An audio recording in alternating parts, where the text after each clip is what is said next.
2019's Five Nights at Freddy's Help Wanted released a very positive reception, with many fans even regarding it as the best FNaF entry so far.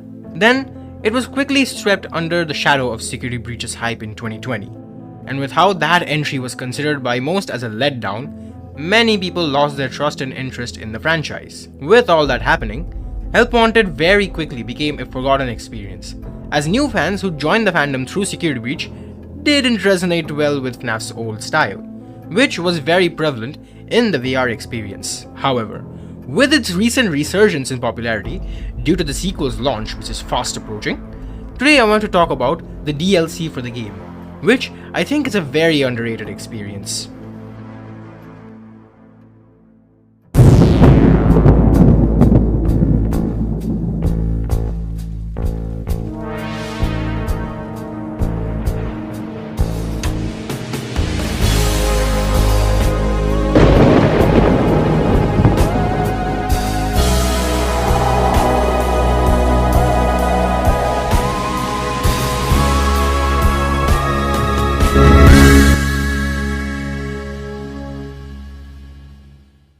Curse of Dreadbear, a DLC expansion for FNAF Help Wanted by Steelwool Studios, was released on the 23rd of October 2019, with the first batch of levels being released on that day and the remaining levels being launched a week later on the 29th.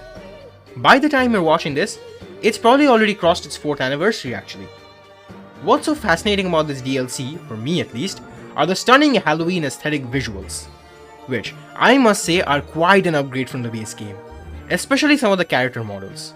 While of course, since it's a DLC, the old character models are still present, the new ones created by Steelwool specifically for the Dreadbear DLC are really well made, as evidenced by characters such as Grim Foxy and even Dreadbear himself. The gameplay is also one of the most competently crafted ones in the series, with a huge level of variety between them, so as to not risk them getting stale or uninteresting in any way, shape or form. If you haven't played it for yourself, I'd highly recommend checking it out. Now that we've gone through the basic fundamentals, I believe it's time we do a deep dive of the subject matter of this video. Before that though, I quickly want to mention that you've probably noticed something different about the title of this video compared to my other ones.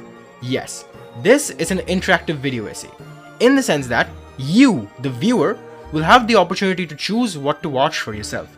So, I hope you'll stick around till the end. I have a feeling you're really going to enjoy this video project. With that covered, let's dive in.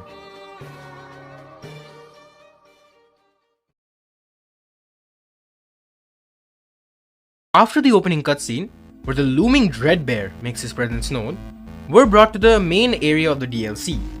The Halloween aesthetic of the area looks great.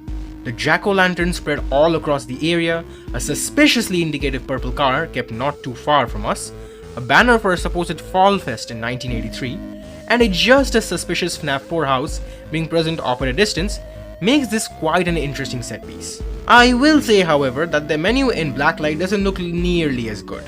The purple effect seems like a tacked on last minute thing, rather than actually complementing any of the present colors. However, since this DLC doesn't really have any hard mode levels, this is really more of a nitpick rather than something that will actually hurt the player experience in any way. So overall, a strong start. Now, this expansion features 3 segments of minigames, that being Spooky Mansion, Danger Keep Out, and Afraid of the Dark. Which one would you like to explore first?